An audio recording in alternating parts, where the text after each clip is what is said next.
হে everyone, কী অবস্থা সবার? আর শীতের সিজনে কে কে জলপাই আচার বানিয়েছ আমাকে বলেন তো। আর আমি আজকে জলপাই আচার নিয়ে হাজির হলাম। জলপাই আচার বানাতে যা যা লাগবে: গুড়, রসুন কুচি, তারপর হচ্ছে পাঁচফোড়ন, তেজপাতা, শুকনো মরিচ, আর হচ্ছে সরিষা তেল। তো প্রথমে জলপাইগুলো একটু হালকা সিদ্ধ করে নিব, তারপর একটু থেতো করব। থেতো করে তারপর কড়াইতে সরিষা তেল দিয়ে দিব, তার মধ্যে পাঁচফোড়ন, তেজপাতা, শুকনো মরিচ দিয়ে দিব, দিয়ে হালকা নাড়াচাড়া করে তার মধ্যে দিয়ে দিব রসুন কুচি দিয়ে হালকা নাড়াচাড়া করব।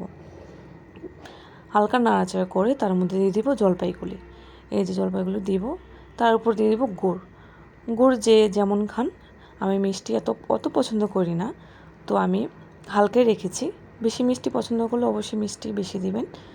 তো এই তো আমি নাড়াচাড়া করতেছি, তার মধ্যে দিয়ে দিব লবণ আর মরিচের গুঁড়ো। ঝালটা যে যেভাবে খান, বেশি খেলে বেশি দিবেন, কম খেলে কম দেবেন। আর আমার বাচ্চা যেহেতু খাবে, আমি কমই রেখেছি। এই তো হালকা আছে, চুলা আঁচটা হালকা রাখবেন, হালকা আছে নাড়াচাড়া করতে থাকবেন। করতে করতে একসময় আচারটা একদম আঠালো হয়ে যাবে। এই যে আমার আচার রেডি। Bye bye, tata.